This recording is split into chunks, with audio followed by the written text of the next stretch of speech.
Cummins' clean slate and a sticky wicket, Hogg warns Aussies to ditch the 5-0 dream.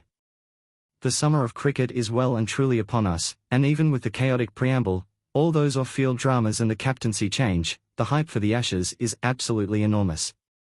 Speaking on TalkSport's The Outside Edge, former Aussie leggy Brad Hogg gave a fair dinkum assessment of where things stand, cautioning Aussie fans against dreaming of a comfortable whitewash. The Gabba's green tinge is a worry. While Brisbane's Gabba is usually a fortress for the home side, Hogg suggested that the local conditions and the ball itself might give the Poms a sneaky advantage. With a bit of green on the pitch and rain hanging around, the new Kookaburra ball, which now retains its protective lacquer for longer, it could favour England's seam attack.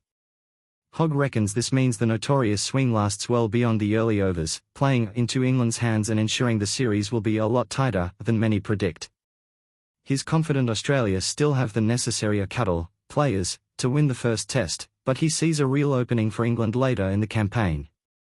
The addition of an extra day-and-night match in Melbourne, following the loss of the Perth fixture, gives veteran Jimmy Anderson the perfect opportunity to weave his magic with the pink ball. Paddy is the straight shooter Australia needs. The biggest talking point remains the leadership change. Hogg was staunchly behind the choice of Pat Cummins, calling him a straight shooter and a lovely bloke, exactly the kind of figure required to unify the squad after the recent turmoil. He's happy to see Steve Smith stepping up as vice-captain, noting that Smith's tactical nous, particularly at slip, and his very presence helps to put all the controversies of the past 3 years to bed.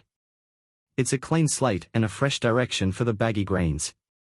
On the bowling attack, Hogg dismissed the chatter around Mitchell Starc's place, insisting that the left-arm quick is essential for providing variation. His tip is that Starc is building up to unleash his best when the pressure is highest, most likely during the pivotal Boxing Day test. He also expects Nathan Lyon to play a massive role, especially at the Gabba, where moisture will allow his off-spin to grip and get the extra bounce needed to challenge the English batters. Less sledging, more skills. Interestingly, Hogg reflected on the lack of the traditional media argy-bargy that characterized past Ashes series, like those dominated by Glenn McGrath's famous 5-0 predictions. He attributes this shift to the modern era of cricket, where players share change rooms across global T20 leagues, fostering a higher level of mutual respect off the field. However, he still expects some friction, recalling Stuart Broad's past comments that tried to stoke the fire regarding the baggy green. Broad, in Hogg's view, must play to target David Warner, even if it means England leaves out a spinner like Jack Leach. The make-or-break blokes.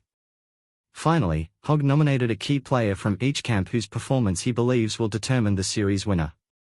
England's lads, Hogg pinned his hopes on David Malan, who has a proven track record down under, and the fiery quick Ollie Robinson to put the Aussie bats under pressure. Aussie gun, the local hope is Cameron Green.